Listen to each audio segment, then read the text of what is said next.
আসসালামু আলাইকুম। Chatmohar polytechnic institute online ক্লাসে সবাইকে স্বাগত। প্রিয় শিক্ষার্থীরা, আশা করি তোমরা সরকারি নির্দেশনা মেনে এবং স্বাস্থ্যবিধি মেনে ঘরেই আছো এবং সুস্থ আছো। তোমাদের সাথে আছি আমি Mohammad Al Amin Hossain, instructor Chatmohar polytechnic institute. আজকে আমি আলোচনা করব প্রথম বর্ষ দ্বিতীয় পর্বের ফিজিক্স 1 সাবজেক্টের তৃতীয় অধ্যায় গতি এবং গতির সমীকরণ, এই চ্যাপ্টারটা নিয়ে আলোচনা করব। তো আজকে আমরা শুধু গতির সমীকরণ নিয়ে এই চ্যাপ্টারে আলোচনা করব। আসলে গতির সমীকরণ কয়টা? গতির সমীকরণ আছে হচ্ছে 4টা। এই 4টা সমীকরণ খুবই গুরুত্বপূর্ণ এবং এখান থেকে অনেকগুলো ম্যাথস পরীক্ষা আসে এবং এই ম্যাথসগুলো সলভ করার জন্য এই 4টা সমীকরণ আমাদেরকে জানা প্রয়োজন। আচ্ছা, তাহলে আমাদের ফার্স্টে আমরা সেই 4টা সূত্র এখানে লিখব। তো তার মধ্যে ফার্স্ট যে সূত্রটা আছে সেটা হলো v = u + it। এটা খুব কমন একটা সূত্র এবং পরীক্ষায় অনেক তোমরা ব্যবহার করেছো। দ্বিতীয় যে সূত্রটা আছে s = u + v/2 * t। তৃতীয় সূত্রটা হলো s = ut + ½ a t²। এবং চতুর্থ v² = u² + 2as। তো আমাদের এই 4টা সমীকরণ লক্ষ্য করলে দেখা যাচ্ছে যে এখানে 5টা অ্যালফাবেট ব্যবহার করা হয়েছে। সেটা কি কি? s, a, u, v এবং t। এই 4টা অ্যালফাবেটের যে খেলা, সেই খেলাটাকে বুঝতে হলে এই সমীকরণ 4টাকে বুঝতে হবে। তো এই সমীকরণ 4টা প্রতিপাদনের জন্য ফার্স্টে আমরা যে 4টা ভেরিয়েবল বা চলক এখানে ব্যবহার করা হয়েছে সেটাকে আমরা সংক্ষেপে এখানে লেখা হচ্ছে সুভেট। এটা হলো সুভেট। আচ্ছা, আমরা সবাই জানি যে s দ্বারা এখানে সরণকে বোঝানো হয়েছে। এই sটা হলো সরণ, যেটা একক হলো মিটার। এখানে আরেকটা জিনিস মনে রাখা দরকার যে ফিজিক্সের যে ম্যাথস গুলো আমরা করে থাকি সেগুলো সাধারণত এসআই এককে বা এসআই ইউনিটে করা হয়। সেটা হলো এসআই ইউনিট। এখন এই এসআই এককটা কি? সিস্টেম ইন্টারন্যাশনাল বা আন্তর্জাতিক পদ্ধতি, যেটা শুরু হয়েছিল 1960 সালে। এখন এখানকার এসটা দ্বারা বোঝানো হয়েছে সরণ, যার একক হচ্ছে মিটার। ইউটা দ্বারা বোঝানো হয়েছে আবেগ। এখন প্রশ্নের উদ্দীপকে যে ধরনের থিম দেওয়া থাকে সেই সিনারিওটাকে যদি কল্পনা করা হয়, সেটা শুরুর দিকে যে কোনো একটা গাড়ি হতে পারে, যে কোনো একটা বস্তু বা ব্যক্তি হতে পারে, সেই শুরুর দিকের যে বেগটা সেটা হচ্ছে আদিবেগ। তাহলে আদিবেগ আর ভিটা হলো শেষ। এই দুইটা বেগের একক হচ্ছে মিটার পার সেকেন্ড, অর্থাৎ প্রতি সেকেন্ডে কত মিটার যায় সেটা হচ্ছে মিটার পার সেকেন্ড। এরপরে আসছে আমাদের এ দ্বারা বোঝাচ্ছি আমরা কি? ত্বরণ। মন্দন হতে পারে। ত্বরণটা কি? সময়ের সাথে বস্তুর বেগ বৃদ্ধির হারকে কি বলা হচ্ছে? ত্বরণ বলা হচ্ছে। এখন যদি সময়ের সাথে বস্তুর বেগটা বৃদ্ধি না পেয়ে কমে আসে, সেই ক্ষেত্রে কি হবে? মন্দন। তাহলে ত্বরণকে আমরা বলতে পারি হচ্ছে অর্থাৎ ধনাত্মক ত্বরণ এবং হচ্ছে ঋণাত্মক ত্বরণ। আর ত্বরণের এককটা হচ্ছে মিটার পার সেকেন্ড স্কয়ার। আর এখানে থাকলো হচ্ছে টি দ্বারা বোঝাচ্ছে হচ্ছে সময়, যার একক হচ্ছে সেকেন্ড। এখন পরীক্ষায় প্রশ্নের ক্ষেত্রে কিন্তু একক, যেখানে বেগের একক আমরা লিখলাম ms ইনভার্স 1 বা মিটার পার সেকেন্ড, পরীক্ষায় কিন্তু মিটার পার সেকেন্ড না থেকে কিন্তু এখানে কিলোমিটার পার আওয়ারও দেওয়া থাকতে পারে। সময়ের একক যেমন সেকেন্ড না লিখে থেকে এখানে কিন্তু আওয়ারও থাকতে পারে। কিন্তু আমাদের এই এককগুলোকে কিন্তু এসআই এককে চেঞ্জ করে নিতে হবে। যেমন বেগের একক যদি হচ্ছে কিলোমিটার পার আওয়ার থাকে, সেখান থেকে আমাদের মিটার পার সেকেন্ড বানায় নিতে হবে। এখন আমাদের এই গতির 4টা সমীকরণ প্রতিপাদন করার ক্ষেত্রে আমাদের একটা সিনারিও কল্পনা করতে হবে, যে সিনারিওটা দ্বারা আমরা এই 4টা সূত্র প্রতিপাদন করে নিতে পারবো। ঠিক অ্যাবাউট আমরা এখানে একটা রাস্তা কল্পনা করে নিলাম। এই রাস্তার এইখানে একটা ধরে নিলাম একটা গাড়ি আছে, গাড়ি বা বস্তু যাই বলি না কেন, এখানে একটা গাড়ি আছে ধরলাম।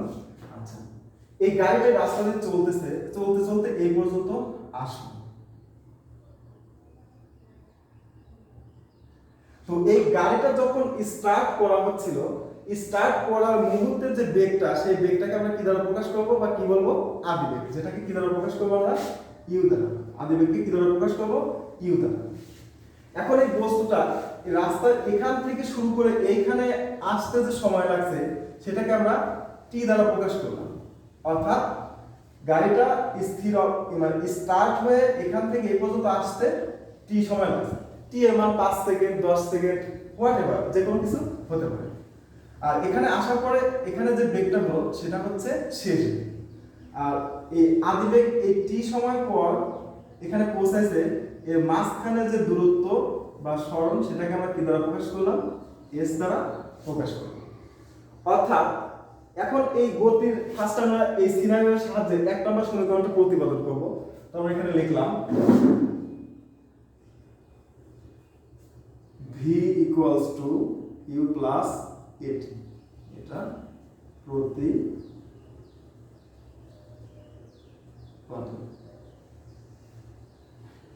আচ্ছা, তাহলে ফার্স্ট আমরা এখন এখান থেকে বলতে পারি যে ধরা যাক কোনো বস্তু ইউ আদিবেগ নিয়ে চলতে চলতে টি সময় পরে ভি শেষ বেগ প্রাপ্ত হলো এবং এই সময় বস্তুটি এস দূরত্ব অতিক্রম করলো। আচ্ছা, এখন যেহেতু এখানে বস্তুটা এখান থেকে যাত্রা শুরু করে এখানে আসছে, তাহলে অবশ্যই তার একটা ত্বরণ আছে। সেই ত্বরণকে আমরা কি দ্বারা প্রকাশ করব, এ দ্বারা প্রকাশ করব। এখন এটা আমাদের প্রতিপাদনের সময় লিখতে হবে। আমরা লিখলাম, মনে করি কোন বস্তু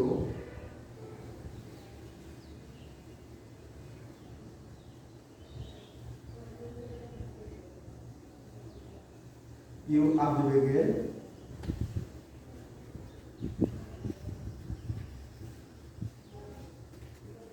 যাত্রা শুরু করে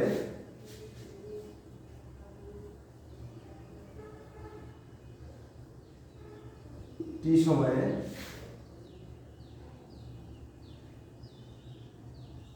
এস দূরত্ব অতিক্রম করে ভি শেষ বেগ প্রাপ্ত হল।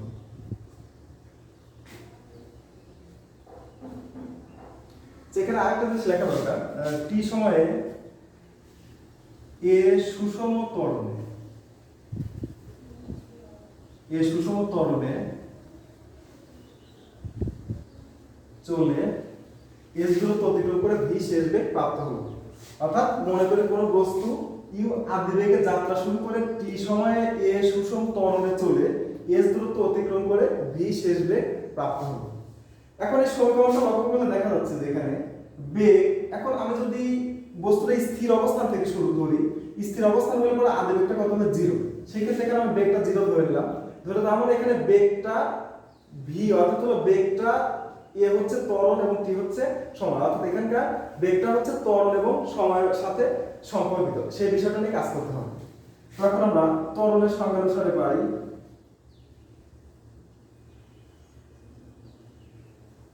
ত্বরণের সূত্র অনুসারে ত্বরণ কাকে বলা হয়? ত্বরণ হচ্ছে সময়ের সাথে বস্তুর বেগ বৃদ্ধির হারকে ত্বরণ বলা হয়। তো এখানে আদি বেগ হচ্ছে ইউ, শেষ বেগ ভি। তাহলে এখন এখানে বেগের যে বৃদ্ধি পাইছে কমছে, সেটা আমরা কিভাবে বের করব? শেষ বেগ থেকে আদি বেগ বিয়োগ করলে পরে আমরা বেগের পরিবর্তনটা পাবো। তাহলে ত্বরণের সংজ্ঞা অনুসারে, সূত্র অনুসারে a = বেগের পরিবর্তন। তাহলে বেগের পরিবর্তনটা কত হবে? শেষ বেগ মাইনাস আদি বেগ ডিভাইডেড বাই সময়। এটা হলো সময়ের বেগের পরিবর্তন। তো এখন যদি আমরা এই টি কে এই পাশে নিয়ে আসি, টি এখানে ভাগ অবস্থায় আছে, তাহলে এখানে সে কি হবে? ইনটু হয়ে যাবে কার সাথে? এর সাথে। তাহলে at = v minus u, at = v minus u। বা এখন আমরা যদি ইউ কে এই পাশে নিয়ে আসি, বা v minus u ওই পাশে যা ছিল টোটালটাকে এই পাশে নিয়ে আসলাম, আর এই পাশে যা ছিল সেটাকে ওই পাশে নিয়ে, অর্থাৎ পক্ষান্তর করা হলো। এখন যদি আমরা এখানে ভি ইকুয়ালস টু ইউ এখান থেকে ওই পাশে নিয়ে গেলাম, এখানে আছে মাইনাস, এই পাশে আছে প্লাস, অর্থাৎ হলো v equals to u plus at. এটাই হচ্ছে আমাদের প্রথম সমীকরণ। তাহলে আমাদের এক নং সমীকরণ v equals to u plus at, এটা প্রমাণ হয়ে গেল। এখন যদি আমরা বস্তুটাকে স্থির অবস্থা ধরে নিই, যে বস্তুটা স্থির অবস্থা থেকে যাত্রা শুরু করছিল, তাহলে আদি বেগটা কত ধরতে হবে? আদি বেগটা হচ্ছে 0, মানে আমরা যদি এখানে স্থির অবস্থান চিন্তা করি, তাহলে এখন এখানে কত হবে? v ইকুয়ালস টু, তাহলে ইউটা 0 হয়ে গেল, তাহলে v ইকুয়ালস টু এটি থাকবে। এখন যদি আমরা v ইকুয়ালস টু, এখন ত্বরণটা কিন্তু আমরা সুষম ত্বরণ ধরি, সুষম ত্বরণ ধরলে আমাদের ত্বরণটাকে কি লিখতে পারবো? ধ্রুবক লিখতে পারবো। তাহলে এটা হলো ধ্রুবক গুণন টি, ধ্রুবক গুণন টি। আর আমরা জানি কি যে সমান সমান ধ্রুবক যখন উঠায় দিতে যাবো তখন সেখানে একটা কি আসবে? সমানুপাতিক চিহ্ন আসবে। সুতরাং হচ্ছে ভি সমানুপাতিক টি, অর্থাৎ ভি ইজ প্রপোর্শনাল টু টি। অর্থাৎ এখানে এটা ভি এবং সময়, অর্থাৎ বেগ এবং সময়ের মাঝে এটা হলো একটা সম্পর্ক। তো এখন এখানে দুইটা চলক আছে, একটা হচ্ছে ভি আর একটা হচ্ছে টি। তার মধ্যে এখানকার টিটা হচ্ছে ইন্ডিপেন্ডেন্ট চলক, মানে নিজের উপর নিজে নির্ভর করতে পারবে, আর ভিটা হচ্ছে ডিপেন্ডেন্ট চলক, অর্থাৎ ভিটা টি এর উপরে নির্ভরশীল। অর্থাৎ টি অর্থাৎ সময় যদি বৃদ্ধি পায় তাহলে বেগটাও বৃদ্ধি পাবে, আবার যদি সময়টা কমে বেগটাও কমতে পারে। তোমাদের সাধারণত পরীক্ষাতে v equals to u plus at এই পর্যন্তই পরীক্ষা আসে, তো এইটা চাইলে এই পর্যন্ত দিতে হবে। আর যদি বলে যে বেগ এবং সময়ের মাঝে সম্পর্ক দেখাও বা গতি সমীকরণ থেকে প্রতিপাদন করো যে ভি সমানুপাতিক টি, তখন এই পর্যন্ত দিতে হবে। তাহলে ক্লিয়ার, আমরা প্রথম সমীকরণ প্রমাণ করে ফেলেছি। আচ্ছা, এবার আসছে আমাদের দ্বিতীয় সমীকরণ। দ্বিতীয় সমীকরণটা কি আছে? s equals to u plus v divided by 2 into t। তো এটা প্রমাণ করার জন্য আমরা এখানে লিখলাম যে s equals to u plus v divided by 2 into t, এটা প্রতিপাদন।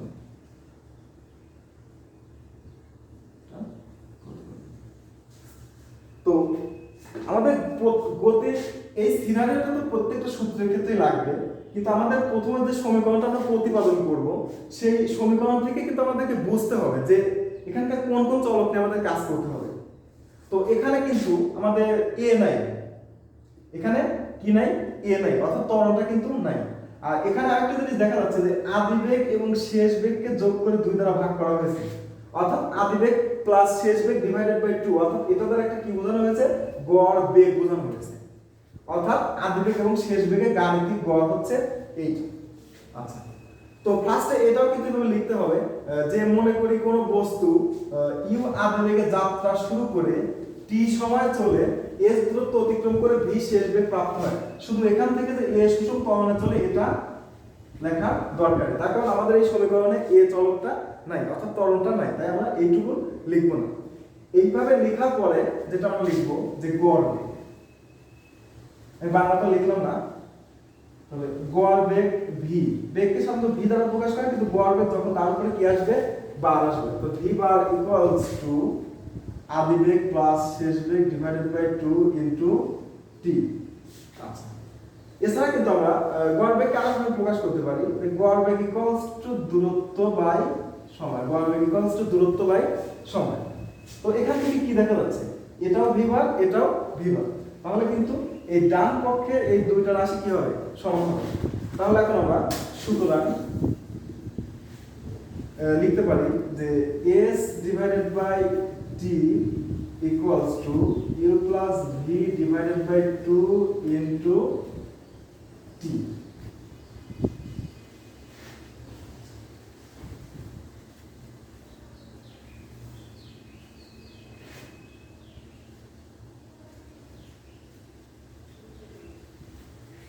সরি, একটু মিস্টেক হয়েছে, এটা হবে হচ্ছে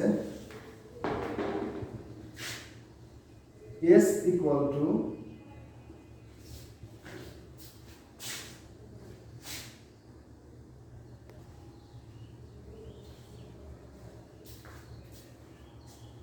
এখানে টিটা বাদ,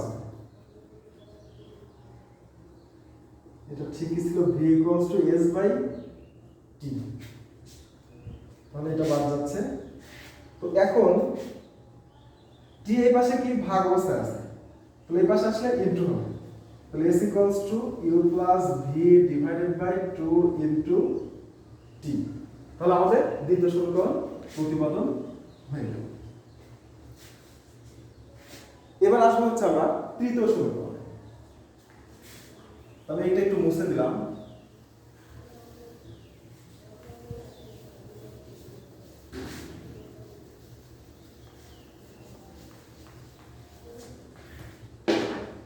তাহলে আমাদের তৃতীয় সমীকরণটা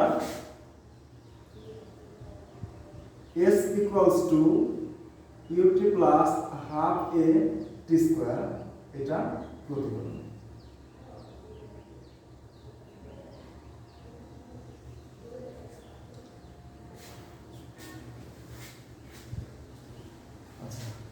এটা প্রতিপাদন করার ক্ষেত্রে এখানে কিন্তু আমাদের s u a t সবগুলোই আছে, এখানে নাই কোনটা, এখানে নাই শুধু v, তার মানে অর্থাৎ আমাদের এখানে শেষ বেগটা নাই, তাহলে আমাদেরকে এখানে শেষ বেগটা ইউজ করা যাবে না।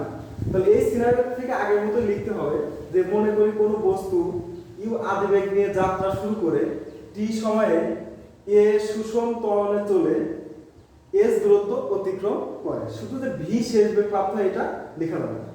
তাহলে আগের মতো আমরা এখান থেকে লিখতে পারি এখন যে গড় বেগ, অর্থাৎ 2 নম্বর সমীকরণ প্রতিপাদনের ক্ষেত্রে আমরা যেটা লেখা ছিল এখানে যে গড় বেগ v bar equals to s divided by t, অর্থাৎ গড় বেগ ইকুয়ালস টু দূরত্ব বাই সময়।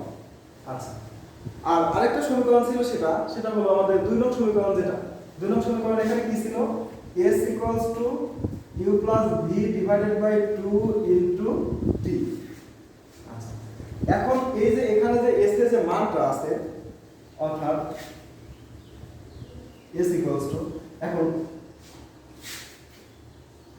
এক নম্বর সমীকরণ থেকে, এক নম্বর সমীকরণ আমাদের v এর মানটা কত ছিল, v equals to u plus at, সেই মানটা আমরা এখন এখানে বসাই দেব। তাহলে আমাদের এখানে u থাকলো প্লাস v এর মানটা কত, u plus at divided by 2 into t, অর্থাৎ এক নম্বর সমীকরণ থেকে আমরা এই যে v এর মানটা এখানে বসাই দিলাম, v equals to u plus at বা s ইকুয়ালস টু, তাহলে u যোগ করলে হচ্ছে 2u plus at divided by 2, সাথে থাকলো হচ্ছে t। আচ্ছা, এখন এখানে t গুণ অবস্থায় আছে ইনটু, তাহলে আমরা এটা গুণ করে দেই, তাহলে s equals to 2ut plus at square divided by 2 বা s ইকুয়ালস টু, এখন এই 2 দুইটা নিচে আছে, 2ut নিচে আছে, at স্কয়ার নিচে আছে, আমরা দুটোকে আলাদা করে দিয়ে দেব, 2ut divided by 2 plus at square by 2, এই 2 কাট, তাহলে s equals to ut plus half a t square, s equals to ut plus half a t square. এখন প্রশ্ন হচ্ছে যে আমরা কিভাবে বুঝবো যে এই সমীকরণটাতে v এর মানটা বসাতে হবে। তো এই যে আমি এখানে যে চারটা চলক লেখা আছে সুবেট, এখানে s u v a t, এর মধ্যে শুধু এখানে v টা নাই, অর্থাৎ এখানে v চলকটা নাই, এটাকে আমি ক্রস দিয়ে দিলাম, মানে এখানে v টা নাই, অর্থাৎ এখানে এই সমীকরণে যে v টা আছে সেই v টাকে আমাদেরকে আউট করতে হবে। এই কারণে আমাদের এই v এর যে মানটা আছে এখন সমীকরণে v equals to u plus at, সেই মানটা আমরা এখানে বসাই দিলে পরে আমাদের এই সমীকরণটা চলে আসবে। এখন আগের মতোই যদি এখন বস্তুটাকে স্থির অবস্থান থেকে যাত্রা শুরু করা হয়, স্থির অবস্থান থেকে আসলে আদিবেগ কত, 0, তাহলে আদিবেগ এখানে 0 বসায় দিলাম, তাহলে আদিবেগ যদি 0 এখানে বসায় দেই তাহলে এটা চলে গেল, তাহলে হাফ a t স্কয়ার। এখন আমরা যদি 1/2, এটা তো একটা ধ্রুবক জিনিস, এর তো কোনো পরিবর্তন নাই, এখন এটা যদি সুষম ত্বরণে চলে তাহলে s ইকুয়ালস টু, এখন আমাদের যে হাফ এবং a, এটাকে আমরা ধ্রুবক লিখতে পারি, এটা হলো ধ্রুবক ইনটু t স্কয়ার। আমরা একটু আগেও জানতে পারছি যে সমান সমান এবং ধ্রুবক যখন চলে যাবে তখন তার পরিবর্তে একটা কি আসবে, সমানুপাতিক চিহ্ন আসবে, অর্থাৎ s সমানুপাতিক t স্কয়ার। অর্থাৎ সরণ এবং সময়ের মাঝে এটাই হচ্ছে সম্পর্ক, s is proportional to t square. অর্থাৎ t এর মান যদি 100 হয় তাহলে s এর মান হবে 10, t এর মান যদি 64 হয় তাহলে s এর মান হবে কত? 8। আচ্ছা, তাহলে আমাদের তৃতীয় সমীকরণ প্রতিপাদক হয়ে গেল। এবার আসবো আমরা চতুর্থ সমীকরণ প্রতিপাদনের ক্ষেত্রে। এটা একটু মুছে দিলাম।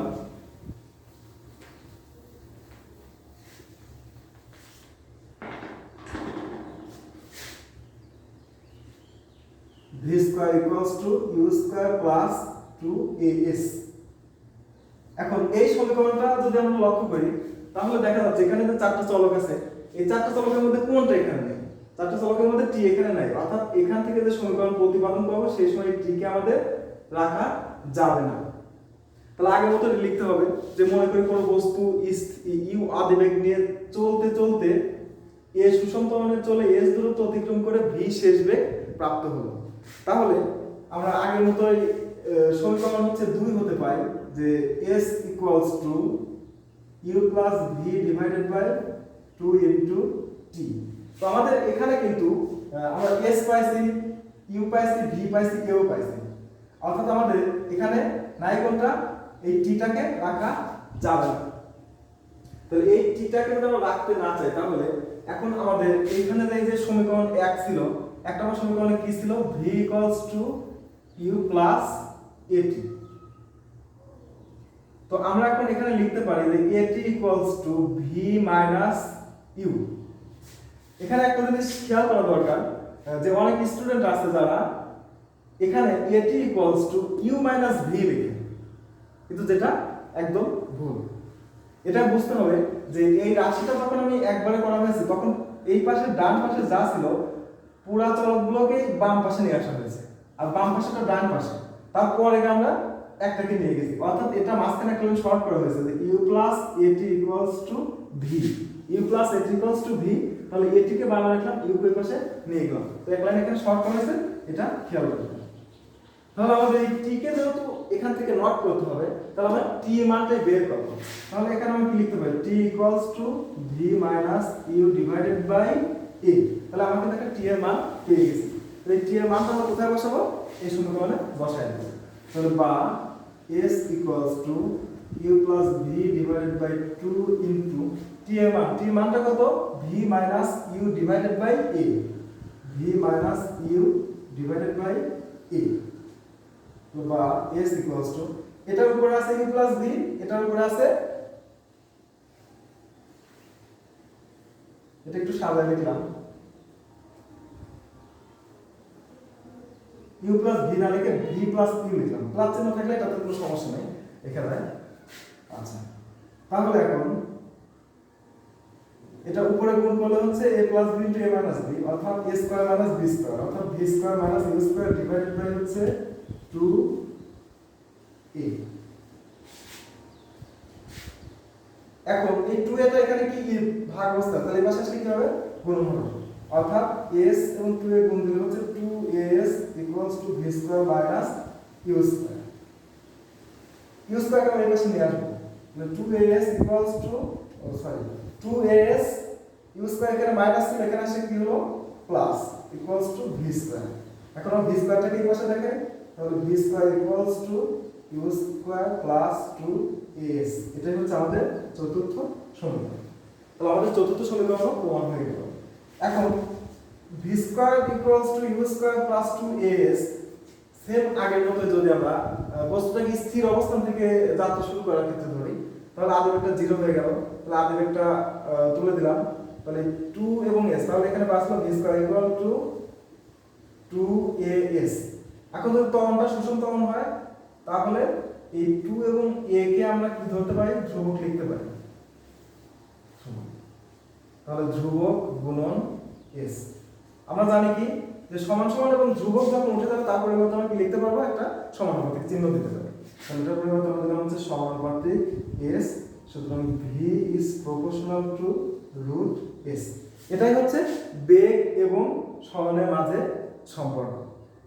তো এই ছিল আজকে আমাদের আলোচনা।